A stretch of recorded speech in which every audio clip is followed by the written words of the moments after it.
तक अगर हम उन चीज़ों को खंडन नहीं करेंगे, उनके बारे में हम समझेंगे नहीं, तो क्या होगा, ये धारणाएं ऐसी बनी रहेंगी, लोगों के अंदर भी प्रॉब्लम रहेगा, उनके अवेयरनेस नहीं रहेगा, तो हम उनका ट्रीटमेंट नहीं कर सकते। तो आज हम लोग यही चीज़ के बारे में बात करेंगे, क्योंकि ये हमारा पर्पल डे है, हम इसको सेलिब्रेट करते हैं। तो सबसे पहले हम लोग जो इसमें डिस्कस करेंगे कि भाई सीजर्स क्या होते हैं, किस किस तरह के होते हैं, उसके चलते हमें क्या होता है, अगर किसी को दौरे आ रहे, सपोज हमने किसी को देखा दौरे आ रहे, तो हमें क्या करना चाहिए, हम उसके बारे में डिसाइड करेंगे। तो जो एपिलेप्सी होता है वो जनरली क्या होता है, एक छोटे देर के लिए चीज़ होता है जिसमें हमें समझ नहीं आता है, एक बॉडी का पार्ट काम नहीं कर पाता है, तो हम उसको एपिलेप्सी बोलते हैं। और ये सारी चीज़ें कहाँ से शुरू होती है, ये हमारा ब्यूटीफुल एक ब्रेन है, यहाँ से होता है, जो हमारा सब कुछ कंट्रोल कर रहा है। और ये ब्रेन का डिफरेंट एरिया है, वो अलग अलग तरह की चीज़ें करता है, इसीलिए एपिलेप्सी भी बहुत तरह तरह के होते हैं। एक तरह का नहीं होता है कि यही सिर्फ एपिलेप्सी और कुछ नहीं हो सकता, ऐसा कुछ नहीं होता है। तो हम जैसे डिस्कशन करेंगे तो आप देखोगे तरह तरह के भी एपिलेप्सीज होते हैं। तो हमारा ब्रेन क्या करता है, तो सबसे पहले हमें यही समझना होगा कि ब्रेन भी क्या काम करता है हमारा। तो हमें पता है कि ब्रेन हमारा बहुत चीज़ें कंट्रोल करता है, सब कुछ चीज़ों को कंट्रोल करता है। जैसे हम जो देख रहे हैं, आंखें सिर्फ देखती है, बट वो समझ कहाँ से आता है, वो हमारे ब्रेन से आता है। सो ब्रेन का ये फंक्शन है कि वो हमें समझाती है चीज़ों को। नेक्स्ट हम देखें, हम कुछ वर्क कर रहे हैं, जैसे हम चल रहे हैं, दौड़ रहे हैं, कुछ वर्क कर रहे हैं, सब ब्रेन से कंट्रोल हो रहा है हमारी चीज़ें। थर्ड, हम अगर कुछ बोल रहे हैं, वो भी हमारा ब्रेन से कंट्रोल हो रहा है कि हमारे को क्या बोलना है, कैसे बोलना है, सब वहीं से कंट्रोल हो रहा है। हम सोच रहे हैं, वो भी हमारे ब्रेन से हो रहा है, हम उसी से हम सोच पाते हैं। या हमारा बाकी जो अंग है, जो कंट्रोल है, जैसे हम सोच नहीं रहे बट हम सांस ले रहे हैं, हम सोच नहीं रहे बट हमारे आंतें हैं, जो इंटेस्टाइन है वो चल रही है, ये सब हमारे ब्रेन से कंट्रोल हो रही है, जो हमें पता नहीं है लेकिन वो कंट्रोल हो रही है। और ये कंट्रोल होती है हमारी नसों के थ्रू, जो हमारे ब्रेन से जो डिफरेंट एरिया में जाती हैं। हम गुस्सा हो रहे हैं, हमारे अंदर जो इमोशनल रिएक्शंस आते हैं, ये सब हमारे ब्रेन से हो रहे हैं, अलग अलग पार्ट में ब्रेन से होते हैं सारी चीज़ें। और कुछ भी होता है जिससे अदर तरह का इमोशंस है, जैसे लव है, हमारा बाकी और भी इमोशंस होते हैं, ये सारी चीज़ें हमारे ब्रेन से कंट्रोल हो रही हैं। तो ये कैसे कंट्रोल करता है ब्रेन, जैसे कि सपोज मैं एक चीज़ ये भी उठा रहा हूँ, तो ये मैसेज हमारे ब्रेन में शुरू होता है।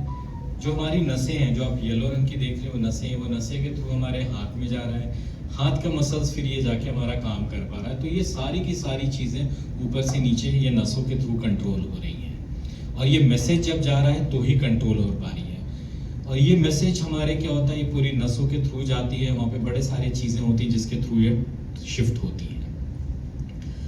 अब सीजर्स क्या, जो दौरे होते हैं वो होता क्या है, तो दौरे क्या होता है, जैसे आप घर में एक शॉर्ट सर्किटिंग होता है, वैसे ये ब्रेन के अंदर शॉर्ट सर्किटिंग हो जाती है, जिसको हम लोग बोलते हैं ये दौरे आते हैं। इसमें क्या होता है कि अगर हमारा ब्रेन देखें तो हमारे ब्रेन में हमें पता है कि एक सेल अगर काम कर रहा है तो बाकी सेल उसके काम को ढंग से रेगुलेट करते हैं। और जब ये मैकेनिज्म गड़बड़ हो जाती है तब वो होता है जिसको हम लोग बोलते हैं कि एपिलेप्सी हो रही है और ये दौरे आ रहे हैं। और दौरे बहुत तरह के होते हैं, और हमें दौरे और सीजर्स ये हम लोग दो तरह से यूज़ करते हैं। ये टर्म्स हैं, बट इसमें हमें घुसना नहीं है कि हमें क्यों हो रहा है, क्यों नहीं हो रहा है, हम उस पर अभी नहीं जाएंगे।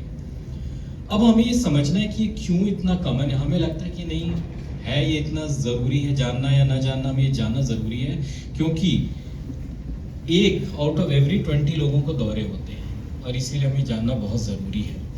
और हमारा ये मान के समझना है कि 100 से 200 लोगों को एक जनरल पॉपुलेशन में दौरे कभी भी ज़िंदगी में आ सकते हैं। और ये सबसे कॉमन कहाँ होते हैं, या तो यंग एज में होते हैं या ओल्ड एज में होते हैं। ये दोनों जो हमारा एज ग्रुप होता है उसमें सबसे ज़्यादा दौरे होते हैं। इसमें हमें समझना है कि जो भी दौरे आते हैं ना, सब में हमें हॉस्पिटल दौड़ के नहीं आना, ये इमरजेंसी नहीं है। हम आगे आएंगे कि कहाँ कहाँ भी आना है हमें। ना ही हमें ये समझना है कि हमें ये कहीं से ऐसी चीज़ें कि अगर हमने छू लिया तो किसी और को हो जाएगा, या एक तरह का कि ये मेंटल इलनेस है कि मतलब जो लोग को ठीक से समझ नहीं पा रहे उन्हीं में दौरे होते हैं, ऐसा भी नहीं है। हमें ये भी समझना है कि ज़्यादातर इसमें ऐसा नहीं होगा कि दौरे आएगा कोई मर जाएगा, ऐसा नहीं होता। जब कंटिन्यूअस दौरा होता है तो हमें प्रॉब्लम होता है। और हमें ये भी समझना है कि जब दौरे आ रहे हैं तो हमें क्या क्या करना और क्या क्या नहीं करना, ये भी जानना बहुत ज़रूरी है।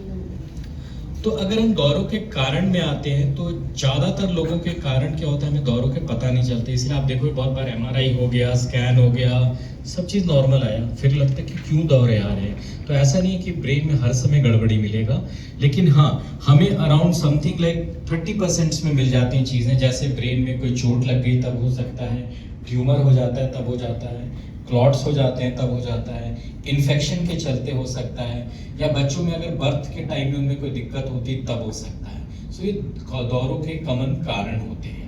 हार्मोन डिसबैलेंस नहीं, हार्मोन डिसबैलेंस से दौरे नहीं आते कहीं से भी। दौरों का क्या होता है, हार्मोन से रिलेशनशिप होता है कि कुछ दौरे जो होते हैं वो फीमेल्स में ज़्यादा कॉमन होते हैं और वो उनके साइकिल से रेगुलेटेड होते हैं, तो वो कुछ होते हैं दौरे, सारे दौरे वैसे नहीं होते हैं इसमें। सबसे इम्पोर्टेंट जो मिथ्स हैं, जो गलत धारणाएं, क्योंकि बहुत सारी गलत धारणाएं हैं, जैसे सबसे पहले कि अगर दौरे आएगा तो मतलब मेंटल रिटार्डेशन है किसी को, तो ये चीज़ सबसे गलत चीज़ होती है। और अगर हमें लगे कि नहीं दौरे किसी किसी को आते हैं, कमन नहीं होता, हमें क्यों आ रहे हैं, फैमिली हिस्ट्री नहीं है तब भी क्यों आ रहे, घर में किसी और को नहीं तब क्यों आ रहे, तो ऐसा भी नहीं है। ना ही ऐसा कि अगर किसी दौरे का पेशेंट को मैंने छू लिया तो दौरे आ जाएंगे, ऐसा भी नहीं होता है। ये ऐसा भी नहीं है कि जिसको डिप्रेशन या एंजाइटी हो सिर्फ उन्हीं को दौरे आ सकते हैं और किसी को नहीं आ सकते, ये ऐसा भी नहीं होता है। और लोगों को कभी कभी लगता है कि अच्छा दौरे आ रहे हैं तो इसका इंटेलिजेंस है, जो सोचने की क्षमता है वो कम है, तो ऐसा भी नहीं होता। ये सारी की सारी गलत धारणाएं हैं जो दौरों के साथ रहती है। अब हम दौरों के टाइप्स में आते हैं तो दो तरह के दौरे होते हैं, तो हम ज़्यादातर बोलते हैं कि एक पार्शियल होता है और एक जनरलाइज दौरे आता है। तो हम पार्शियल दौरों में क्या बोलते हैं कि एक पार्ट ऑफ द ब्रेन में गड़बड़ी आ रही है, और जनरलाइज दौरों में क्या होता है पूरे ब्रेन में गड़बड़ी आती है तब होता है। पार्शियल सीजर्स कैसे होते हैं, जैसे अगर कभी कभी देखा जाएगा कि कोई बच्चा है या कोई भी बड़ा इंसान है, उसका सिर्फ हाथ ऐसे ऐसे ऐसे ऐसे चल रहा है, वो भी दौरे हो सकते हैं, पहला चीज। दूसरा, अगर मुंह में भी एक साइड में कहीं पे मुंह चल रहा है, वो भी दौरे हो सकते हैं हमारा। या अगर हम बात कर रहे हैं और वो अचानक से खो गया है, वो भी एक छोटा सा दौरा हो सकता है। या एक ही तरफ बदन में जैसे झंझनाहट या सुनपना हो, वो भी दौरा हो सकता है। तो फोकल में क्या होता है कि वो इंसान जिसको दौरा आ रहा है वो बेहोश नहीं है, वो पूरा होश में है, लेकिन उसे ये दिक्कत हो रही है, तो हम इसको बोलते हैं फोकल सीजर।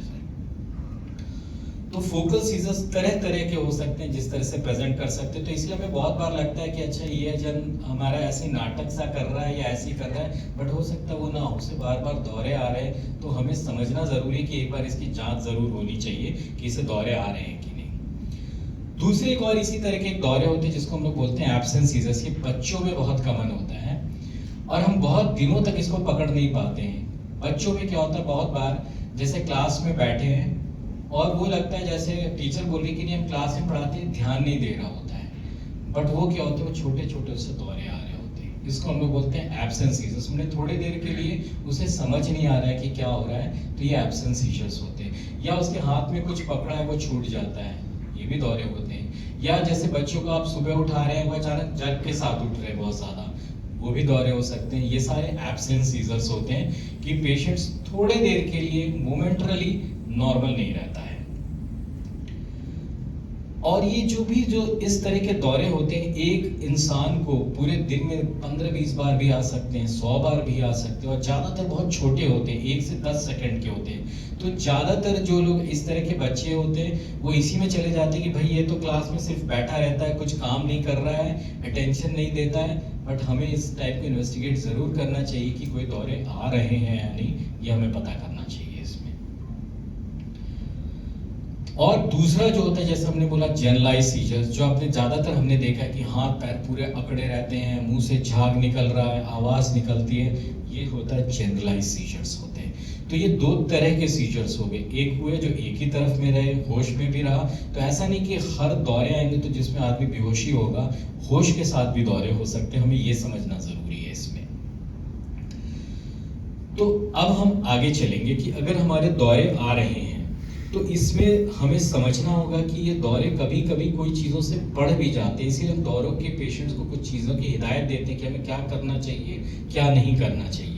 जैसे अगर दवा ले रहे हैं तो हमें दवा नहीं छोड़नी है, हमें उस पर ध्यान रखना। अगर हमने दवा छोड़ दिया तो दौरे आते रहेंगे उस जन को। नींद बहुत इंपॉर्टेंट है। स्ट्रेस और एंजाइटी से दौरे बढ़ जाते हैं, तो हमें उस पर बहुत ध्यान देना होता है। नींद ढंग से आनी चाहिए। हार्मोनल चेंजेस जैसे कोई कोई दौरे में होता है, वो उस पर ध्यान रखना है। इलनेस, अगर किसी को बीमारी हो जाती है, बुखार आ जाता है, तो दौरे आ सकते हैं। अल्कोहल बहुत इंपॉर्टेंट है, क्योंकि बहुत लोग को देखा होगा आपने, अल्कोहल लेंगे तो दौरे आते हैं। लोग बहुत अल्कोहल ले रहे हैं फिर छोड़ते हैं तो दौरे आने लग जाते हैं। उसके बाद दवाओं से, बहुत बार हम बहुत सारी दवाएं खा रहे हैं, उससे भी दौरे आने लग जाते हैं। या फिर हमने अभी खाना मिस कर दिया, खा ठीक से नहीं रहे, उससे भी दौरे आ सकते हैं। तो दौरों का इलाज सिर्फ दवाओं से नहीं होता है, दवाओं के साथ कुछ चीज़ों पे भी ध्यान रखना है, ताकि हमारी लाइफस्टाइल ठीक से रहे और हम इन दौरों को बेटर वे से कंट्रोल कर सकें। तो ज़्यादातर हम डायग्नोसिस कैसे बनाते हैं दौरों का, तो हम ज़्यादातर जो डायग्नोसिस दौरों का बनाते हैं वो हिस्ट्री से, मतलब हम पूछ के बनाते हैं। उसके बाद हमारे पास स्कैन का रोल आता है या ईजी का रोल आता है, बट सबसे इम्पोर्टेंट होता है हिस्ट्री, कि पेशेंट्स को कब हुआ, कैसे हुआ। इसीलिए जब भी दौरे आते हैं, तो सपोज मेरे किसी जन को दौरे आ रहे हैं, तो मुझे बड़ा ध्यान देना पड़ता है कि उसे क्या क्या हो रहा है। क्या वो एक तरफ से शुरू हुआ है हाथ पैरों से, या पूरे हाथ पैर एक साथ अकड़ गए हैं, या उसमें कहीं पे हमारा जीभ कटा है या नहीं कटा है, यूरिन पास कर तो नहीं दिया। ये सारी चीज़ें स्पेशली जो लोग दौरे देख रहे हैं उन्हें पता होना चाहिए कि ये क्या हो रहा है, ताकि हम डॉक्टर को अच्छे से बता सकें और हम ये डिसाइड कर सकें कि किस तरह का दौरे आ रहे हैं उस पेशेंट को। एक बार जब हमारे पास पेशेंट्स आते हैं, तो फिर हम जो नेक्स्ट चीज़ करते हैं उसमें हम लोग सबसे पहले एक ईईजी करते हैं। ईजी कुछ नहीं, जैसे हम ईसीजी हार्ट की करते हैं, वैसे हम ये ईजी ब्रेन की करते हैं, जिससे हमें ब्रेन के बारे में पता चलता है। तो हम एक इसको करते हैं, और हम ईजी से हमें ये पता चलता है कि हमारी ब्रेन की एक्टिविटी कैसी चल रही है, अगर दौरे आ रहे हैं तो कहाँ से दौरे आ रहे हैं, और हम उसको कैसे बेस्ट वे से ट्रीट कर सकते। ईजी है, और एक स्कैन होता है जिससे हमें पता चलता है कि हमारे में कारण क्या है। अब सबसे इम्पोर्टेंट जो हम लोग सब कोई को समझना है कि अगर दौरे आ रहे हैं तो हमें करना क्या है, क्योंकि ज़्यादातर लोग को तो दौरे देके हमें समझ नहीं आता कि हमें करना क्या है, कोई इधर उधर की चीज़ें करने लगता है। तो हमें समझ में आना चाहिए कि अगर दौरे किसी को आ रहे हैं जो हमारे आसपास हो, तो हमें करना क्या है। सबसे पहले हमें पैनिक नहीं करना है।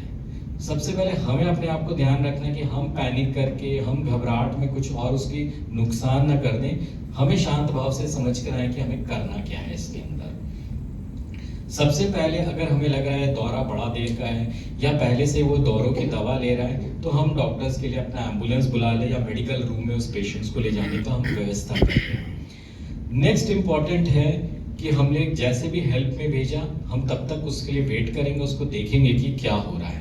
अब उसमें सबसे पहले हम क्या करेंगे, अगर किसी को भी दौरे आ रहे हैं, सपोज खड़ा हुआ है या बैठा हुआ है, तो उसको नीचे लेटा दें, क्योंकि अगर खड़ा रहेगा गिर जाएगा तो उसे चोट लग जाएगी। या सपोज अगर चेयर पे बैठा है, कुर्सी पे बैठा दौरे आ रहे हैं, तो भी गिर के उसे चोट लग सकता है, तो उसे ज़मीन पे रख लें। और कुछ भी कपड़ा को, या अगर हमें लगा वहाँ पे हमारे पास तकिया है, तो उसको हमें हेड के नीचे, उसके सिर के नीचे रख लेना, ताकि कहीं से उसे चोट ना लग सके। नेक्स्ट इंपॉर्टेंट है कि एक जन तो उसकी ध्यान दे रहा है, अगर दूसरे जन भी है वहाँ पे, तो उसे हमें ये देखना है कि उससे बोलना है कि भाई टाइम नोट कर लो, कितने देर का दौरा हुआ है, ताकि आगे हम जाके डॉक्टर्स को बता सकें ये इतने देर से इसे दौरे आ रहा था, तो हम इनको टाइम नोट कर लेंगे इसमें। थर्ड इंपॉर्टेंट क्या है कि हमें उसे हल्के से, ऐसा नहीं उसे दबा देंगे कि बिल्कुल अब दौरे खत्म हो जाएगा, ऐसा नहीं होता है, वो अपने आप टाइम से जाता है। हमें बस ये ध्यान रखना है कि उसके हाथ पैर इससे हिलने से उसको कोई चोट ना लगे, तो उसे बड़ा धीरे से पकड़ ले। अगर पैर इधर उधर मोड़ रहा है, चल रहा है, तो उसे धीरे से पकड़ ले, ताकि उसे अपने आप को चोट ना लगे और कोई और चीज से आसपास की उसे चोट ना लगे कहीं से भी। नेक्स्ट इंपॉर्टेंट है कि उसे ऐसी चीजें जिससे उसे चोट लग सकती है, अगर कुर्सी है, या फिर कोई आपको लग रहा है कि कोई शार्प ऑब्जेक्ट है, कोई चेयर है, कोई ग्लास की चीज है, वो सारी चीजें उसके पास से हटा दें, ताकि कहीं लग जाए उसे और उसे अपने आप को हार्म ना कर सके वो। उसके बाद हम उसे धीरे धीरे, जब वो उसको है, एक करवट में कर दें, क्योंकि अगर मुंह से झाग निकल रहा है और आपको ऐसे ही लेटा रहेगा, तो सारा झाग वो अपने अंदर ले जाएगा, इन्फेक्शन हो सकता है। तो एक साइड में उसको करवट करा दें, मुंह से जो भी झाग है उसको ऊपर से आराम से हाथ से पोंछ लें, और उसको फिर हम जगाने की कोशिश करें। ये सबसे इंपॉर्टेंट है कि उसको एक साइड में रखना जरूरी है, ताकि उसको रिकवरी में हेल्प हो, और उसके मुंह में जो भी झाग या सेक्रीशन है जो बनते हैं जब दौरे आते हैं, तो बाहर निकले वो और अंदर न ले जा सके वो। और हमें उस पेशेंट के साथ तब तक रहना है जब तक वो बिल्कुल नॉर्मल ना हो जाए, क्योंकि बहुत बार जब दौरे आते हैं उसके बाद पेशेंट्स बहुत कंफ्यूज्ड होते हैं, उस इंसान को बहुत कंफ्यूजन होता है, उसे समझ नहीं आ रहा होता है, तो हमें उसे ध्यान से उसे काम करना है, उसको नॉर्मलाइज करना है। तो ये सारी चीज़ें बहुत इम्पोर्टेंट है। बट जैसे हमने सबसे पहले देख लिया कितने देर का दौरा आ रहा है, उसके सिर के नीचे कुछ चीज़ें रख दी, हेल्प के लिए ध्यान रखा, चीज़ों को हटा दिया जिससे उसे चोट लग सकती है, इन सब चीज़ों पे ध्यान रखना है और उसके साथ रहना है जब तक वो पूरा रिकवर ना कर जाए। ये इम्पॉर्टेंट यही चीज़ है कि क्या चीज़, ये तो सारी चीज़ें जो हमें करनी है वो सारी चीज़ें, अब हमें समझ में आना जो हमें नहीं करना है इसमें जब किसी को दौरे आ रहे हैं। जैसे मुंह में कुछ रखना, बहुत बार देखते हैं लोगों को दौरे आते हैं तो चम्मच डाल देते हैं मुंह में, नहीं करना है। अगर वो अचानक से अंदर चला गया तो चोक करके मर सकता है। या कुछ लोग होते हैं अपना हाथ डालने की कोशिश करते हैं, वो भी नहीं करना है क्योंकि कट जाएगा, उससे और प्रॉब्लम होगी। तीसरा, आपने कुछ लोगों को देखा जूता सुंघाते हैं, वो भी नहीं करना है क्योंकि जो दौरे हैं वो अपने आप अपने टाइम से ख़त्म हो जाते हैं, ज़्यादातर 1-2 मिनट के होते हैं। तो आप सुंघा रहे हो नहीं सुंघा रहे हो कोई फ़र्क नहीं पड़ता है, तो ये काम बिल्कुल नहीं करना है हमें। ये बहुत ज़रूरी है कि हमें ये बिल्कुल नहीं करना है। इसके अंदर में हमें उस टाइम में जब उसे दौरे आ रहे हैं उसके मुंह में कुछ डालना, जैसे पानी डालने की कोशिश करना, या हम कोई तरह का उसके मुंह में डाल दें दवा, ये भी हमें कोशिश नहीं करनी है क्योंकि वो चोक कर जाएगा, उसके लिए प्रॉब्लम होगा। तो करने वाली चीज़ से ना करने वाली भी चीज़ हमें बहुत ज़रूरी जाननी चाहिए, और ये बिल्कुल नहीं करना है क्योंकि इससे हम उसे हार्म कर रहे हैं, उससे हम कोई फ़ायदा नहीं दे रहे हैं इसमें। अब हमें समझना है कि दौरों में कब इमरजेंसी होती है, कब हमें हॉस्पिटल लेके आना है, ये समझना बहुत ज़रूरी है। जैसे पहले बार किसी को दौरा आया है तो उसे हॉस्पिटल ज़रूर हमें लेके जाना चाहिए। जिससे बार बार दौरे आ रहे हैं, उसे अगर एक दौरा आया है छोटे देर का आया है तो हमें हॉस्पिटल ले जाने की उस टाइम में ज़रूरत नहीं होती है। या अगर दौरे हमारे 5 मिनट से ज़्यादा हो रहे हैं, कंटिन्यूअस हो रहे हैं, हमें हॉस्पिटल लेके जाना बहुत ज़रूरी है। या पेशेंट को एक दौरा आया, होश में आया, फिर दौरा आने लग गया, इसमें भी हमें रुकना नहीं है और हॉस्पिटल लेके जाना है। या हमारा जो पहले उसे दौरे आते थे और अब दौरे में बहुत चेंज हो गया तो भी हमें लेके जाना है। या अगर कोई आदमी है जिसे डायबिटीज़ है, या पहले से हार्ट की दिक्कत है, या प्रेग्नेंट फीमेल है, उनको दौरे आ रहे हैं तो उसी टाइम में हॉस्पिटल जाना है। चाहे वो रिकवर भी कर गए तब भी हमें हॉस्पिटल जाना चाहिए।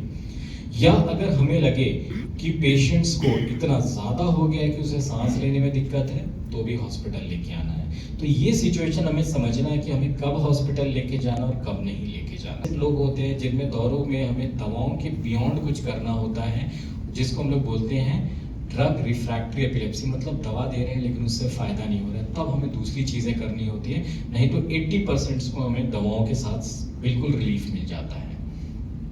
और जो भी हम दवा दे रहे हैं तो हमारा उसमें बेसिक इफेक्ट क्या होता है कि 1, दौरे ना आए, 2, उसका कोई साइड इफेक्ट ना हो, और हम सबसे कम दवा के डोज पे रहें ताकि हमारी ज़िंदगी बिल्कुल बेहतर रहे, हम सब कुछ कर सकें विद लीस्ट साइड इफ़ेक्ट्स। तो हम दवा इसी हिसाब से चुनते हैं। अब आजकल हमारे पास 20-25 दवाएं हैं दौरों की, हम उनमें से हर पेशेंट्स के लिए चुनते हैं कि हमें इसमें क्या यूज़ करना है और क्या यूज़ नहीं करना है।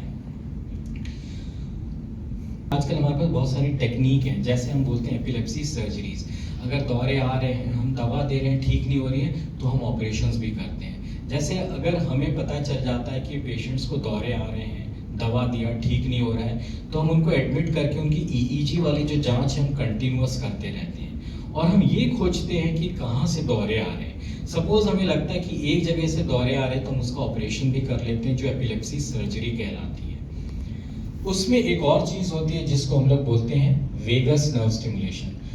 अब होता है कि हम या तो ब्रेन खोल के ऑपरेशन करें, या हम दूसरा क्या करते हैं कि अगर दौरे आ रहे हैं, दवाओं से ठीक नहीं हो रहे, तो यहाँ पे गले की एक नस होती है, हम यहाँ पे एक पेसमेकर, जैसे हार्ट का पेसमेकर होता है वैसे ही ब्रेन का पेसमेकर होता है, जो हम लगाते हैं यहाँ से। और वो जो मशीन है वो देखते रहती है कि कंटिन्यूअस इलेक्ट्रिसिटी देती है, या अगर दौरे आते हैं उस टाइम पे भी इलेक्ट्रिसिटी देती है ताकि वो दौरों को बंद कर सके। तो ये भी एक टेक्निक है, बिना ब्रेन खोले हुए हम दौरों को रोक सकते हैं, जिसको हम लोग बोलते हैं वेगस नर्व स्टिमुलेशन। और इसमें देखा गया है कि इससे भी दौरों में हम बहुत अच्छे से हम काबू पाते हैं, उनको बार बार दौरे होने के चांसेस कम हो जाते हैं। तो अगर जिनमें हमें एपिलेप्सी सर्जरीज में हम ये भी एक आज का नया टेक्निक है जो करते हैं जिससे हम अच्छे से कंट्रोल कर सकते हैं जैसे कीटोजेनिक डाइट होता है, हम बच्चों में यूज़ करते हैं। ये इस तरह के डाइट हम लोग बनाते हैं जिसमें फैट ज़्यादा होता है, प्रोटीन होता है और हमारा कार्बोहाइड्रेट बिल्कुल नहीं होता है। तो बच्चों में देखा गया कि इस तरह के हम डाइट करते हैं तो उसमें हम दौरों में अच्छा कंट्रोल कर सकते हैं। तो इवन हम डाइटिशियन से इस तरह की डाइट्स करते हैं ताकि हम उसको कंट्रोल कर सकें। तो ये हमारे पास दवाओं के बियॉन्ड तरीके हैं जिससे हम सीजर्स को कंट्रोल या दौरों को कंट्रोल कर सकते हैं।